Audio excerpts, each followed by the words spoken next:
3 areas I am out of when we come to property investment. Why do we choose 3 areas that I'm out of? Well, this is a common practice that I've been doing for years and years for our clients that's come through our specialist buyers agency and our education through Unikorn. When they're looking at commercial property, we have put clients into areas where it was 7, 8, 9% yield, and they were out of there once it hits to 6 or 5.5, because there's other people who are buying in who are unsophisticated, don't have the knowledge, and are believing other buyers agents who literally don't know what they are talking about. So what does that mean? It means that there's certain areas you've got to get into because it's giving you the right returns now in this current market.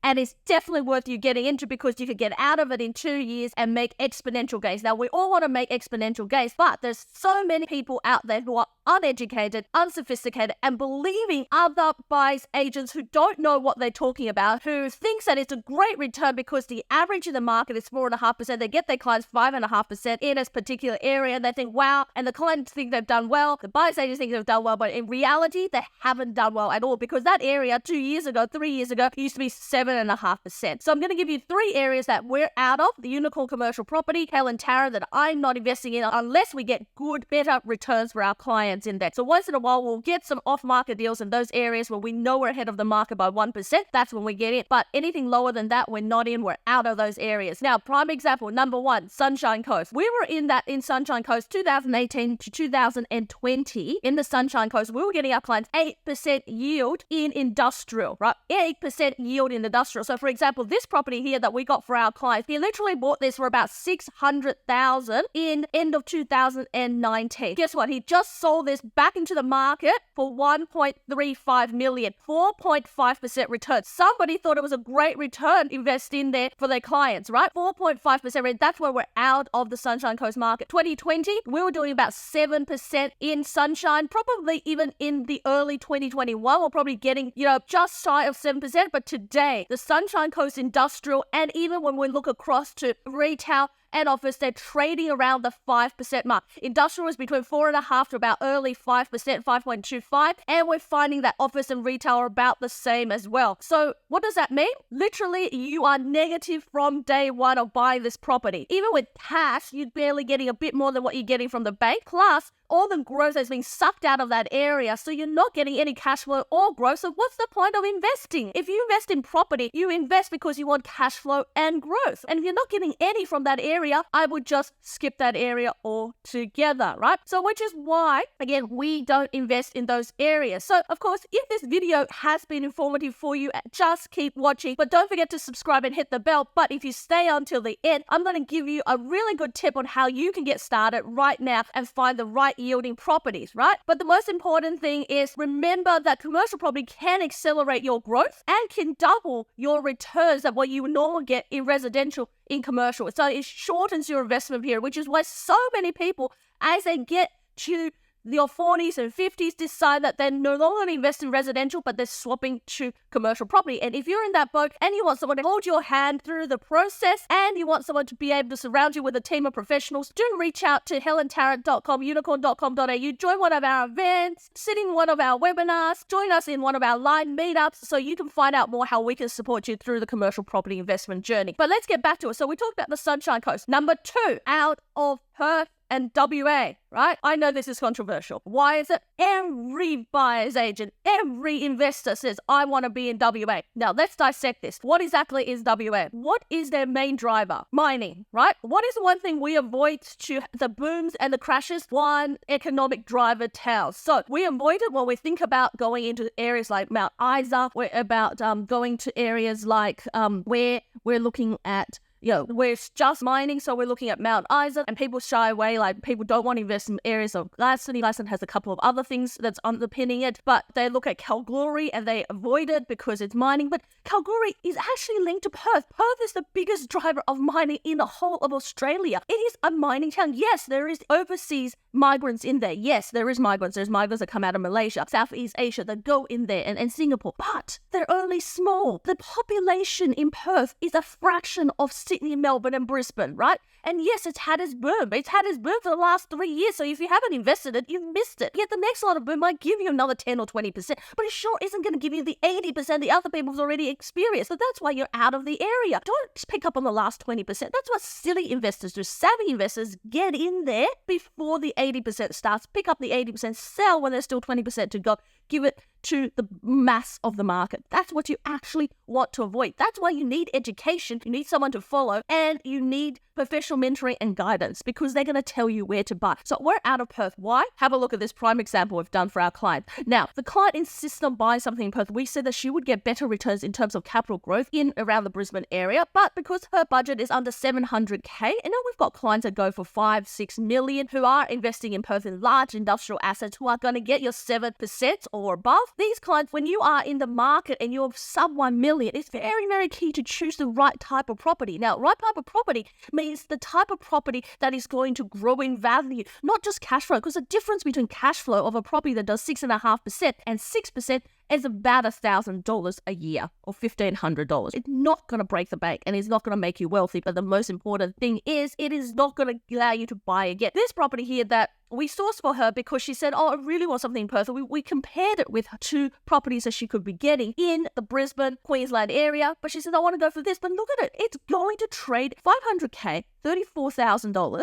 for net rent. Yeah, it's going to be great at 7%, but it's not going to hit that. They've already had 9 offers above the asking price. 9 offers above the asking price. It's going to go for $600,000, at which point it'll be just a bit above 6%. So the investor's really doing above maybe 0.25% above what they would do in Brisbane, but they're going to lose out about a 1% in terms of capital growth in the future, which is just plain silly. So we're not in Perth because when we bought in Perth for some of our clients, they were doing 7% pluses, right? And we're not in Perth because they have such a high vacancy. They're probably the top highest vacancies around the country when it comes to office spaces. And I'm seeing clients going into Perth, buying at 9%, thinking they've got a great deal. Look at this property here, 9%. They think they've got a great deal, but no, you know what? You're better off buying a 7% yielding property that is an office space in Brisbane than this 9% yielding property here. Because the 9% yielding property, it's just in 2 years' time, you'll have a massive vacancy, you have to discount your rents, and you're going to lose all the money you've just made, which is just plain silly. Sometimes yield isn't everything, right? And when we were in Perth doing about 9%, it surely wasn't office spaces, right? So this is when to know when you're in and out of the market. All right, number 3, final 3, what areas we're out of? We're out of industrial areas around Melbourne and Victoria that is staying under 4.5% in industrial returns. Why? Again, no gains for our clients, right? But what we're looking for is areas with land that is going to trade above 5%. That's what we're looking at. Areas with land that's going to trade above 5% if our clients want to be in Victoria and in Melbourne. So typically Melbourne investors want to be in Melbourne and they want industrial properties. We were looking for properties that are freestanding on land that is going to yield around 5.5%, which is 1% above the average in the market in Victoria, right? And look, it's still low. It's much lower compared to what you can buy in Brisbane. It's higher than Sydney, but we go where the investor dialogue goes. So if you're an investor and you're looking for a particular type of investment and we've done your strategy and we've gone through it and you understand why you want to invest in Victoria, and for some of our clients it's because they are actually Victorians and Melburnians, they want to invest in Victoria, so we want to find them something that is going to last the test of time, that's going to grow in value, and also the rents haven't gone up yet, so that they're getting 5 to 5.5%, but they have another 0.5% that's coming in the next 12 months, which makes them ahead of the market by 1 to 1.5%. That's the kind of strategies we use here in Unikorn with Helen Tarrant, so that we know you're always ahead of the market, beating the market, which is so essential in every investment, is to beat the market, right? So we're out of industrial when it's 4.5% or below in Victoria and in Melbourne, because coming back to the same thing, no growth potential. You're holding it for the bank and literally you're just parking your money. But what is the purpose of parking money? Unless you've got hundreds and thousands of millions of dollars, you don't want to be just parking your money. What you want to do is let that money grow. And if that money is going to grow, it's going to grow because you have invested wisely and savvily, and you don't buy in those areas where it's yielding so low and that potentially there is a more tax coming in. areas. So the other really important thing to remember when you're investing is that each state have different taxes, right? And in Melbourne, they're about to introduce a SIP tax, which is the commercial industrial property tax, right? Where they're getting rid of a stamp duty. That's great, but it's for a 10-year period. So if you're a long-term hold, they're getting rid of 10 years. And then afterwards, they've got this 1% SIP tax, which is commercial industrial property tax, which is going to sit on top of their land tax. On top of that, we're out of Victoria in industrial because that whole of the land tax have actually gone up. So the assessment for land have all gone up. That's because industrial land has been really, really cheap in the last decades, right? Literally decades, really, really cheap land. And now the government's reassessed it, brought land up, literally doubled the value of land. So now you're getting squeezed both sides. You get 4.5% yield from your tenant after everything else, like after all your outgoings, and you now have to pay land tax, which is now increased. So you're getting no margin, literally no return on your money. So why do it, right? So that's why we're out of Victoria when it's below 4.5% for industrial. And if we don't get our clients 1.5% above market, we're out of that area. That is our general rule. So again, if you actually want to stay ahead of the market, beat the market, and really become a savvy investor, you need to align yourself with companies and people who understand how to beat the market. How to beat the market is fundamental to any investment. Savvy investors look for the gaps in the market. They look for where other people aren't investing, and they look for areas about to boom and capitalize on the 80% that's about to happen. Sell out where there's still 20% in the market where the masses have come in, and that's where they make their money. They move their money to the next boom, and that's what you need to do if you want to rotate your money fast, you want to grow it fast. And that is what it's all about when you align yourself and come aboard with Unikorn Commercial Property, helentarrant.com, unikorn.com.au, but join one of our largest communities around Australia of commercial property investors. There's a link below for you to check us out. But